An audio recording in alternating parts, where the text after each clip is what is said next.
Megawati Hangestri Pertiwi terbukti secara sah dan meyakinkan sebagai salah satu pemain terbaik di sepanjang sejarah Red Spark. Kok bisa begitu? Ya nanti gue bahas di video gue kali ini.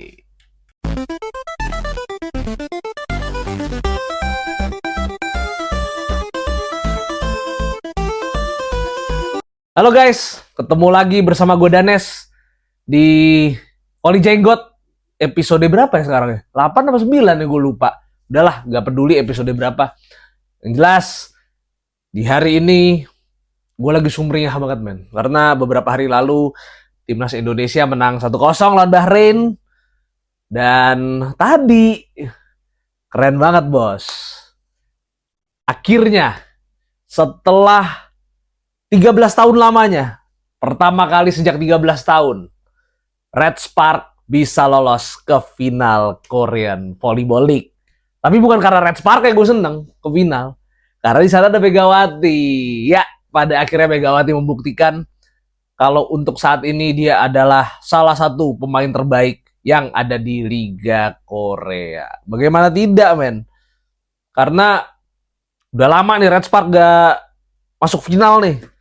Setelah 2012 juara. Tapi saat ada Mega, semenjak ada dirimu Megawati, ya kan, Red Spark akhirnya kembali ke final. Luar biasa.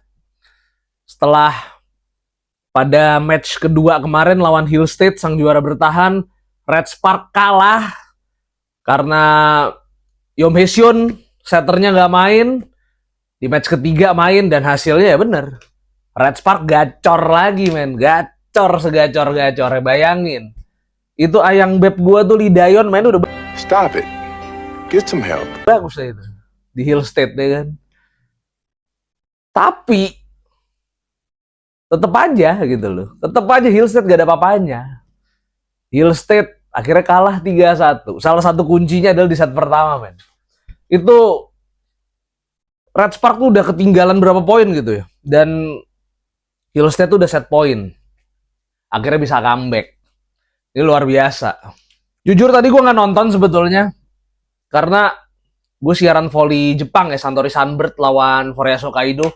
Dan itu hampir bareng sama Red Spark lawan Hill State. Dan abis siaran volley Jepang gue langsung tidur. Jadi gue cuma nonton highlight. Dan di highlight yang gue lihat salah satu kunci kebangkitan Red Spark tuh ada di Vanja Bukilic. Yang bisa bikin Red Spark comeback. Sama middle blockernya siapa tuh namanya tuh yang nomor 6? Siapa? Yong Enjang. Nah, itu yang juga menjadi salah satu kunci. Tapi tetap Megawati yang ngambil peranan yang sangat banyak di set pertama itu. Karena sepanjang set pertama dia main bagus dan mencetak cukup banyak poin. Dan performa Megawati bisa dilanjutin sampai pertandingan selesai. Bahkan gue lihat tadi tipis-tipis di highlight set keempat, Red Spark hampir gak bisa ditandingin tuh sama Hill State. Dan jelas, ini juga membuktikan ya, kalau Megawati Hangestri Megawati Hangestri terbukti secara sah dan meyakinkan sebagai salah satu pemain terbaik di sepanjang sejarah klub Red Spark. Lu bayangin nih, Elizabeth Ineh gak bisa bawa Red Spark ke final. Elizabeth Ineh ini pemain bagus dia dari Rumania nih. Sekarang aja di andalan tuh di tim papan tengah Turki tuh. Behçeli Evler. Valentina Diouf juga nggak bisa bawa Red Spark ke final. Akhirnya pemain asing yang justru berasal dari Asia, Megawati Hangestri Pertiwi, yang mampu membuat Red Spark tampil di partai puncak. Dan nanti di partai puncak ini akan terjadi duel antara Ratu Volley Korea, Kim Yeon-kung, melawan Ratu Volley Indonesia, Megawati Hangestri. Tapi sebelum gue ngomongin duel Megawati lawan Kim Yeon-kung, gue ngomongin dulu gue mau membedah dulu performa dari Megawati. Mega ini tampil dengan cukup baik, 26 poin, dengan success rate 39,34%. Itu lumayan bagus loh. Karena kan yang namanya misalnya pukulan kena dik itu kan gak masuk success rate, tapi setidaknya 39,34% itu sudah cukup tinggi. Dan Megawati sudah membuktikan kalau dia adalah pemain yang semakin cerdas. Dia pemain yang tidak pernah memaksa pukul tajam saat blok lawan kuat. Udah main wipe aja, wipe. Maksudnya main wipe tuh incer blok lawan, dapat block touch, incer blok lawan, dapat block touch. Dan sebetulnya Megawati sudah matang dari dulu, tapi saat main di Red Spark kelihatan kematangannya tuh bertambah. Sedangkan kalau untuk Hyundai Hill State, pemain terbaiknya adalah pemain asingnya tuh si Moma yang bisa mencetak 23 poin. Sedangkan kalau dari sisi ini ya, dari blok ya. Gue lihat nih dari blok. Bukan dari blok, Deng. Ya betul, dari blok. Bukan dari blok, Deng. Iya betul, blok. Itu ayang beb gue Lidayon 5 kali blok tuh. Itu mantap tuh mainnya tuh. Tapi tetap aja dia nggak bisa membendung Megawati. Dan Jung Hoyong ini bisa mencetak 6 blok. Park Hye-min ini luar biasa memang, dia dari sisi defense 19 dik dengan success rate 54,55%. Ini top. Ini dia juga salah satu pemain yang sangat berjasa membawa Red Spark lolos ke final. Dan yang jelas Megawati ketemu Kim Yeon Kong nanti itu adalah duel yang betul-betul gue bayangkan ya terjadi di final. Nanti final tuh pakai format best of 5, sama kayak di volley Turki, volley Itali sama tuh, best of 5. Jadi ada 5 match yang disiapkan, setiap tim cukup menang 3 kali aja untuk juara.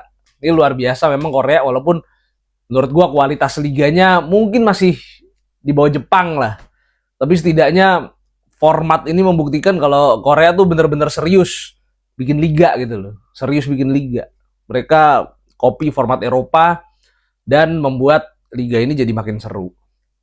Nah ini gak gampang loh. Menghadapi tim yang sama harus menang 3 kali. Itu gak gampang. Karena yang namanya 2 tim ketemu terus, itu kan berarti di setiap pertandingan mereka akan saling baca kekuatan dan kelemahan. Adjustment terus dilakukan sama pelatih. Wah ini di game 1 misalnya gue kalah, atau di match 1 gue kalah. Oh kurang gue di sini, kelebihan dia di sini. Nah, pelatih langsung adjustment buat match kedua. Dan seterusnya. Begitu match kedua kelihatan kekurangannya tim ini, terus lawannya kelebihannya apa, terus buat match ketiga adjustment lagi. Itu jadi tantangannya tuh lebih besar untuk final yang formatnya best of 5 atau best of 3. Beda dengan final yang sekali main, udah pokoknya main aja sebagus mungkin, menang langsung juara. Jadi Liga Korea top lah. Dan untuk pertemuan Megawati lawan Kim Yeon Kong, lagi-lagi ini adalah impian gue.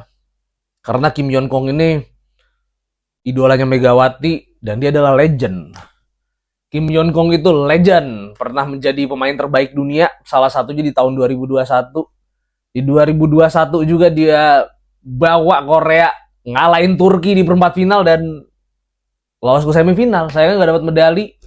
Dan dia adalah legenda Fenerbahce. Itu cuy. Dia adalah legenda Fenerbahce. Lu bayangin aja, KYK itu pernah bawa Fenerbahce juara Liga Champions Eropa itu di 2011-2012. Terus Sultan Larligi 2 kali juara. Sumbangsinya luar biasa dia buat Fenerbahce, man. Dan setelah juara sama KYK, Fenerbahce gak pernah juara Champions League lagi kayaknya deh. Coba gue lihat dulu. Kayaknya gak pernah juara Champions League lagi abis sama KYK tuh. Iya bener, gak pernah juara lagi. Berarti udah jelas salah satu pemain terbesar di sepanjang sejarah Fenerbahce. Asian Games 2014 dia juga emas.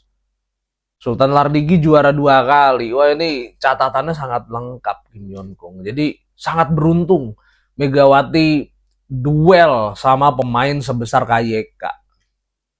Terus gimana guys kira-kira prediksi lu? Apakah Megawati akan bisa menjadi juara di Liga Korea? Gue berharap iya, apalagi di tahun ini boleh dibilang menjadi tahun panennya pemain Indonesia.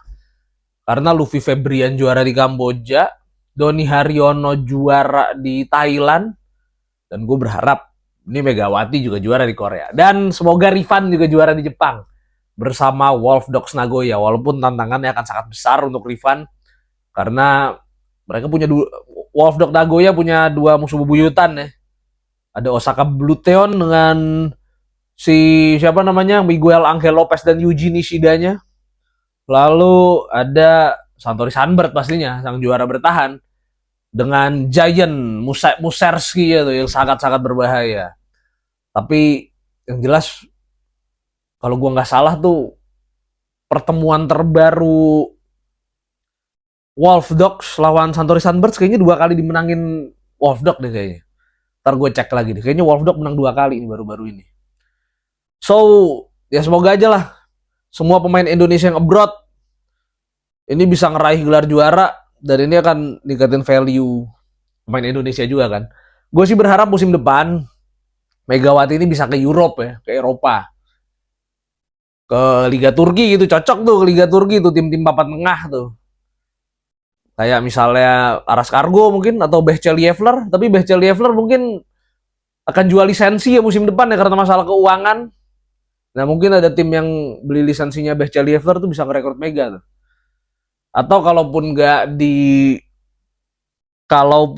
di Turki, kalau Italia kayaknya juga menurut gue susah kalau Italia ya. Italia agak susah. Jepang itu bisa banget tuh, Jepang. Dan kalau Megawati bisa nembus Jepang, itu top sih. Karena selain akan ketemu sama bintang-bintang dunia yang main di Jepang, yang levelnya menurut gue udah tier A tuh. Pemain-pemain tier A tuh yang di Jepang tuh. Pemain asingnya tuh. Atau tier Amin lah.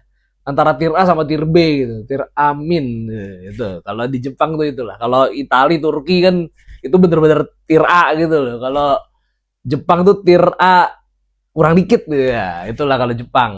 Jadi kalau Megawati main di situ tuh bagus. Karena kenapa?